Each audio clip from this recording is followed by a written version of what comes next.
foliage. End of October, 80 degrees today, Thursday. Same.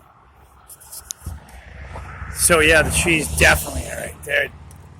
About done. Okay, so now I was kind of correct. It's been like this. These things keep holding on to the leaves over here. This thing's done because of the wind. But whatever, it's crazy today. 80 degrees. Real feel 81. Whatever that means. Oh, that stuff again. Pollen. All right.